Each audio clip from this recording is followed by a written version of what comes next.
Hello everybody, it's me, Tonic TZW, and I'm not on my own in this one. This is a stream highlight from Wednesday night, simply titled The Boys Are Back in Town, because I had the opportunity to jump in or have Shannon, McClint, and Bernie, Board Bootneck, jump in and play some games with me on the live stream, and it's really nice to have the opportunity to get in and do some live streams again and pull people in. It certainly is a highlight of the week. Doesn't always go well, doesn't always turn into massive games, but sometimes you get one of those games where you just go like a hot knife through butter and you talk and communicate and you come out on top, and there's a few nice little moments in it. So I'm in the DD. We've got Shannon in the Belfast 43, and we have Bod Booty in the Wichita, and we spawn here on the centre on B cap, which is a cap that nobody ever goes anywhere near, and I imagine that both of, or 1, 2, 3, 4 of Red Team destroyers are thinking, no, we don't want to be anywhere near a division that has 2 radar cruisers and a Summers in it. And I don't blame them, because I wouldn't want to go anywhere near us either. Because even though the way that radar works has been changed, where only the person lighting the radar up gets to see the target for the first 5 seconds, after that first 5 seconds, because everybody else sees where he is on the minimap, it's a turkey shoot. So we are going to push a B cap, and I'm feeling very brave because I have 2 radar cruisers behind me, but it doesn't mean that I'm not going to try and play it safe, but we are going to try and annoy people as we go. There's a Charles Hughes out there, and the patch notes have come out, and that's going to get a bit of a buff. And I do have the Charles Hughes. I got it out of a free crate some time ago. The one thing I don't like about it is, even though it is a gunboat, its concealment isn't the best for a destroyer. So even though you can sort of handle your own in a gunfight, you generally take 2 salvos from everybody seeing you after you've been spotted, so perhaps not the best one to bring in there. But I do get spotted firing my guns, and oh look, there's a Kagero there, and he has just been absolutely slammed. So we decide to pop smoke. We're going to drop a couple of shots across there.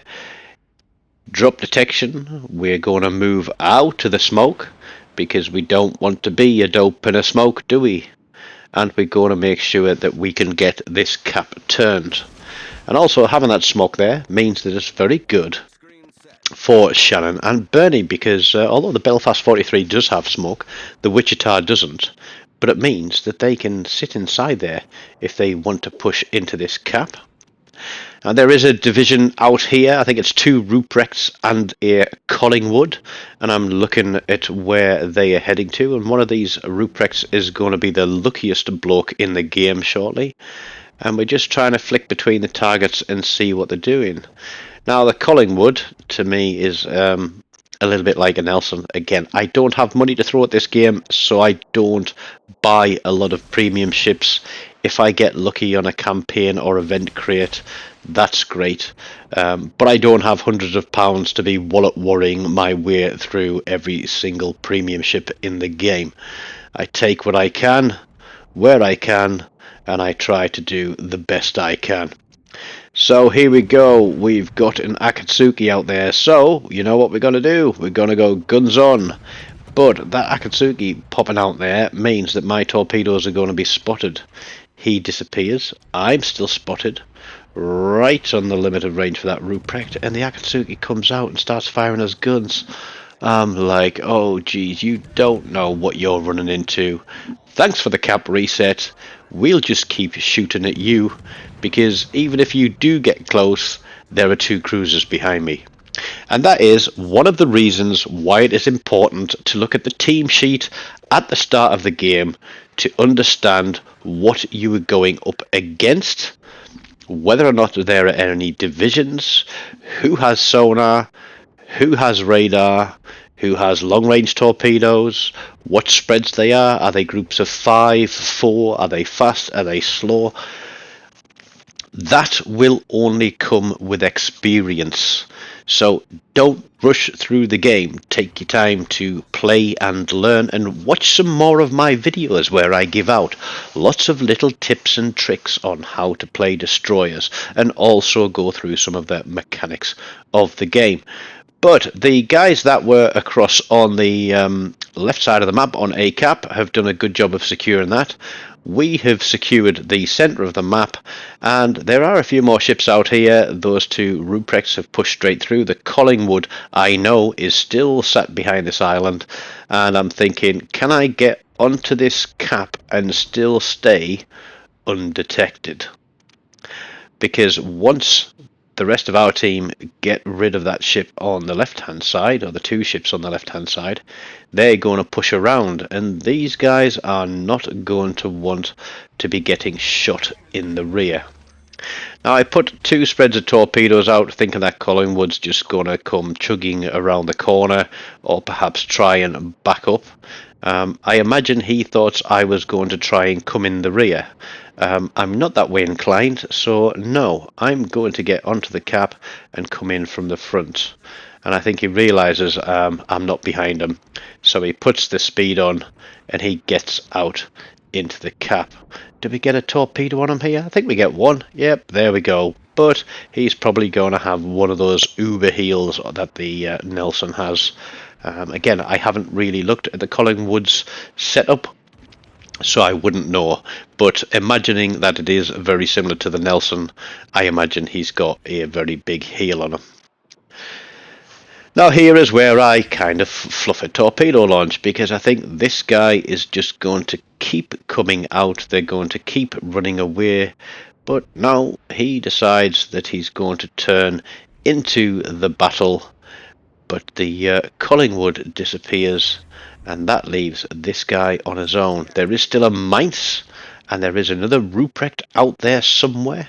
So I'm playing, trying to get them spotted, and it looks like one's gone left and one's turned around to go the other way, and that would put a crossfire in on C-Cap against Berny and Shannon in their 2 cruisers, which could prove to be devastating.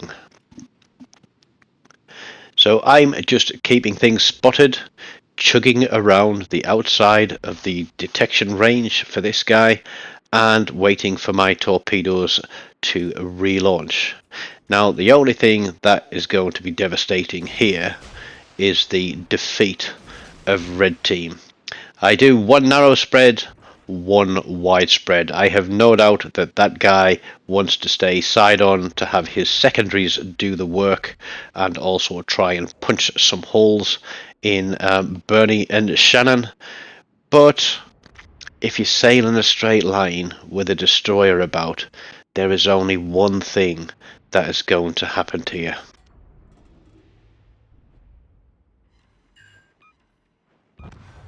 Yep. That. Now, we've all sailed into torpedoes before. Even I have sailed into torpedoes in my destroyer. I have potato games as much as anybody else. But he should have been expecting that. We're only on 70,000 damage, and we still have a cap to take, so we are going to push into this cap.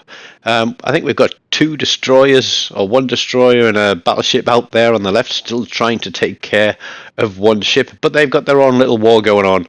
We've got 1 more Ruprecht, and we have got the Mainz across here. There we go, they've taken care of that ship across on the left.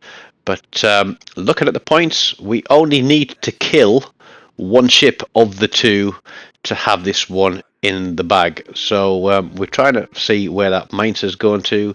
It's a CE, so he's been in the game a while. Is he going to keep chugging down there? We'll just throw the torpedoes out there. We might get lucky. And as we push into this cap, I'm talking to Berny and Shannon, and I say what I'll do is I'll just run a smoke screen straight through this capture point, which should keep you hidden from the mites. And then I will go around and spot the battleship, and then you should be able to shoot across the top, and we'll have this game in the bag. So choo choo, toot toot, there goes the smoke. 30 seconds for this cap. We're on pretty much 850 points. But here we go. We're going to turn, and thinking that guy might run in the cap and try and get torpedoes and secondaries on these, or stick himself behind the island, we put a spread of torpedoes through that gap, because it looks like he's going to go there. Think about a second set, but then we notice he's slowing down, so we keep a hold of that set. The Mainz is running along the edge of the map, and I'm worried now that this guy is going to pop his sonar and pick me up. We managed to torpedo the island with one, but there are still 3 running. That guy is burning, he's getting pounded, and I'm like, how are those torpedoes looking? And Shannon's like, actually they don't look too bad. No, they look good. They look very good, and with that we pick up another kill, and the game is over. So people, don't abandon your caps. Play it well, and take the advantage that you get from having a cap. So it wasn't a huge game by any means for any of us. It was rather average, not quite mediocre, because we did get some good action in there. But we took the win home for Blue Team. I hope you've enjoyed watching this one. It was a nice little division sail out. So thanks to Shannon, thanks to Bernie, and if you've hit that like button and the subscribe button, thanks to you too. Tell your friends, get them to come along. I'll see you out there in the game over the weekend, hopefully. Until then, take care. Goodbye.